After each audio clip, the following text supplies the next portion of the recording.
Di awal film terlihat pesta yang sedang berlangsung dan bertema Day of the Dead atau Hari Orang-Orang Mati. Kemudian, selang beberapa lama terlihat seorang pria berbaju putih menggunakan topeng dan tongkat sedang berjalan di acara ini. Lalu ada seorang pria yang memakai baju hitam bergambar tengkorak, dia ditemani ceweknya. Mereka berdua berjalan masuk ke sebuah bangunan dan dalam lift wanita ini mengeluarkan sebuah kunci. Ternyata itu adalah kunci kamar, dan mereka berdua berencana untuk melakukan mantap-mantap, namun tertunda karena Bond harus menjalankan misinya terlebih dahulu. Setelah berganti kostum, Bond keluar melalui jendela kamar dan menyusuri atap bangunan dengan membawa senjatanya. Di seberangnya, tampak pria berbaju putih tadi sedang bertemu dengan seseorang, dan sebelum menembak, Bond terlebih dahulu mendengar percakapan mereka dengan alat penyadap yang sebelumnya telah dia pasang. Karena namanya susah disebut, saya beri dia nama Ucok. Nah, terdengar di sini mereka sedang merencanakan sebuah aksi pengeboman stadion pukul 6 sore ini. Dan Ucok memperlihatkan isi dari sebuah koper itu kepada tandemnya dan berkata semua sudah diatur. Setelah itu dia akan mengunjungi sang Raja Pucat. Nah, setelah dia bersulang, Bond langsung menembak tandemnya Ucok beserta pengawalnya. Lalu Bond membidik koper tersebut dan menembaknya.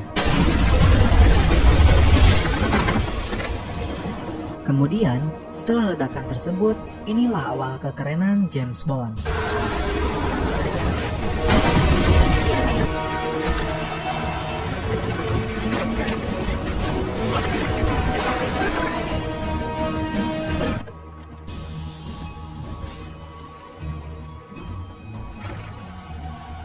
Bond yang melihat Ucok selamat dari ledakan tersebut, kemudian dia melarikan diri, dan Bond berusaha mengejarnya.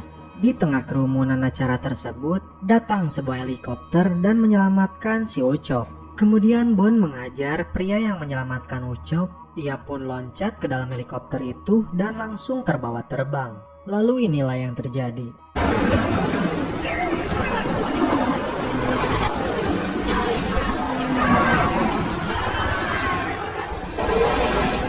Sampai pada akhirnya Bond berhasil mengambil cincin dari Ucok, lalu dia menendangnya keluar, dan giliran pilotnya yang sekarang dihabisi oleh Bond. Sampai pada momen menegangkan ketika Bond menjadi pilotnya.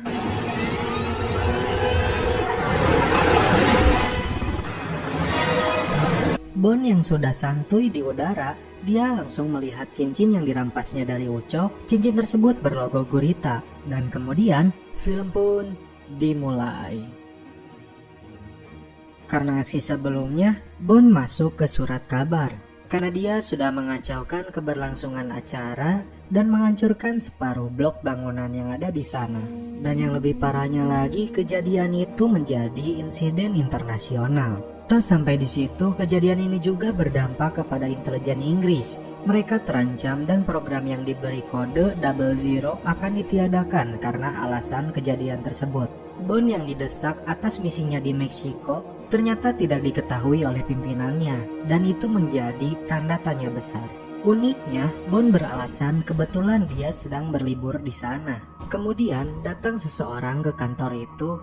Dia adalah kepala keamanan gabungan yang baru ditunjuk dan bernama Max Denbigh. Dan Bond membuat panggilannya sendiri untuk Max dengan julukan C. Dia sangat tidak menyukai Bond karena dia berkeinginan merombak organisasi ini dari kegelapan menuju ke arah baru. Keluar dari kantornya, Bond dicegat rekannya seorang perempuan yang bernama Moneypenny. Dia bermaksud menyerahkan sebuah barang pribadi dari Skyfall. Tapi di sini Bond menolak menerimanya sekarang dan meminta cewek itu untuk menyerahkannya malam ini pukul 9 di rumahnya. Tiba di malam hari, Moneypenny datang ke rumah Bond. Kemudian dia menyerahkan kotak tersebut. Di sini Simone penasaran dengan aksi Bond di Meksiko karena semua orang yang berada di organisasi MI6 membicarakan hal ini yang bisa berakibat karir Bond terancam dan akan segera berakhir. Tapi bagi Simone, aksi ini baru permulaan dan Bond merahasiakan sesuatu yang tak ada satu orang pun mengetahuinya karena dia tidak mempercayai siapapun. Kemudian Bond menyalakan TV-nya dan ternyata di situ ditampilkan rekaman si M atau pimpinan Bond terdahulu yang sangat dekat dengannya yang telah meninggal. Nah, dalam isi rekaman itu, M meminta Bond melakukan ini jika terjadi sesuatu padanya. Dan M meminta Bond untuk mencari seseorang bernama Marcos Chiara yang di awal film saya sebut sebagai Ucok. Dan dia berpesan untuk membunuhnya dan jangan melewatkan pemakamannya.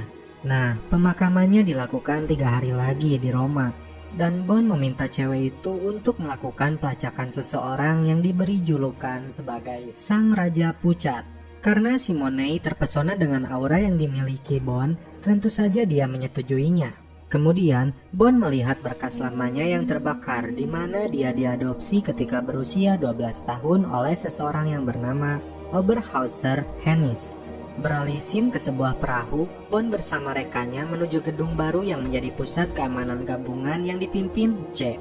Nah, si C yang dekat dengan Mendagri berambisi merombak organisasi MI6 karena menurutnya misi di luar negeri dapat dilakukan oleh robot. Dan sebentar lagi akan diadakan konvensi keamanan di Tokyo untuk memutuskan tatanan dunia baru, dan jika berhasil, C mempunyai akses intelijen tanpa batas langsung dengan 9 negara hingga sampai pada tempat seseorang yang bernama Ki, dan di sini adalah pusat persenjataan mereka. Ki diperintah atasannya untuk menanamkan sebuah nanochip di dalam darahnya Bond. Itu berfungsi dalam mengawasi Bond ketika dia berada di mana saja. Penanaman chip nano ini dilakukan karena Bond membuat ulah di Meksiko sebelumnya. Lanjut, Ki memperlihatkan sebuah mobil mewah anti peluru yang tadinya diperuntukkan untuk Bond. Namun karena Bond nakal, mobil tersebut akhirnya diberikan kepada 009. Dan di sini Ki memberikan sebuah jam tangan, namun Ki hanya menjawab itu sebagai pengingat waktu saja. Di sisi lain, Bond melihat mobil lamanya yang telah rusak dan masih dalam tahap perbaikan. Bond yang sekarang terpantau akibat chip yang ditanam di darahnya meminta Ki untuk membuatnya lenyap.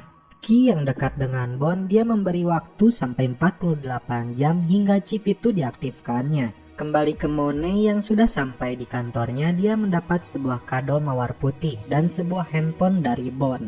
Kembali lagi ke Ki, dia yang sampai kantornya mendapat info bahwa 009 akan mengambil DB10 atau mobil mewah yang diperlihatkan kepada Bond.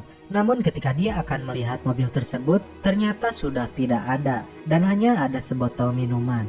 Tentu saja ini kelakuan si Bond, atau mal jauh dari. Bond yang datang ke Roma, Italia, dia menggunakan mobil mewah dan canggihnya untuk menghadiri pemakaman si Ucok sesuai instruksi M dalam rekamannya.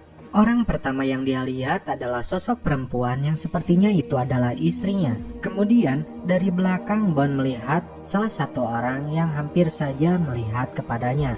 Dan setelah acara selesai, Bond berbincang dengan istrinya, si Ucok yang telah tewas. Di sini Bond berdalih bahwa dia berasal dari asuransi jiwa dan pernah bertemu dengan mendiang suaminya, tapi hanya sebentar. Sampai di rumahnya, ternyata Lucia sudah ditunggu oleh 2 orang pembunuh. Hampir saja Lucia ditembak, namun ternyata Bond ada di sana dan menembak 2 orang penjahat itu. Dan di sini Lucia sudah mulai merasa Bond bukan orang sembarangan, tapi baginya waktu berjalan dan pembunuh lain bisa datang lagi. Wanita itu langsung menebak bahwa Bond lah yang membunuh suaminya.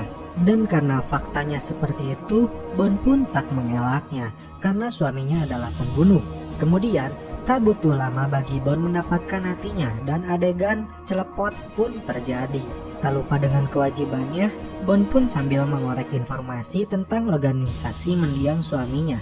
Dia memberikan informasi bahwa tengah malam ini diadakan perkumpulan untuk memilih pimpinan baru di sebuah tempat yang bernama Palazzo Cardenza. Di sini juga Bond meninggalkan sebuah nomor telepon temannya yang bernama Felix di Amerika Serikat. Dan Felix akan membawa Lucia ke kedubes untuk keselamatannya. Berbekal informasi yang didapatkan dari Lucia, Bond langsung menuju ke tempat pertemuan organisasi ini yang bernama Palazzo Cardenza. Dan di sini Bond menyamar dengan memperlihatkan cincin yang diambilnya dari si Ucok. Dia pun menggunakan nama samaran Mickey Tikus. Nah, dalam pertemuan itu terungkap mereka adalah organisasi yang memproduksi vaksin ilegal untuk malaria dan HIV dan didistribusikan ke wilayah Afrika. Padahal WHO melarang mereka dan tak segan-segan bagi mereka menyingkirkan toko-toko yang menentangnya. Dan mereka pun mengirim 160.000 imigran wanita untuk dijadikan sektor prostitusi atau human trafficking. Di tengah pembicaraan, datang seseorang yang sepertinya menjadi pucuk pimpinan mereka. Dan di sini pula terungkap bahwa mereka yang menjadi dalang atas serangan Hamburg dan Tunisia. Dan yang terakhir Meksiko, namun digagalkan oleh Bond. Lalu, seseorang di sini yang bernama Guerra, dia akan ditunjuk untuk membunuh sang Raja Pucat di Altausi. Pimpinan organisasi itu memanggil algojonya dan kemudian pimpinan di sana yang sepertinya sudah mendapat informasi kedatangan James Bond. Pimpinan itu menoleh ke arah James Bond dan memperlihatkan wajahnya dan berkata, ketika Bond akan kabur, dari belakang pengawal langsung mencegatnya. Tanpa basa-basi, Bond langsung mengajarnya dan melemparkannya ke arah bawah. Setelah itu, dia meloloskan diri, menabrak jendela, kemudian masuk ke dalam mobilnya. Algojo yang tadi membunuh Guerra, dia pun langsung mengejarnya dan adegan kejar-kejaran pun terjadi di kota ini.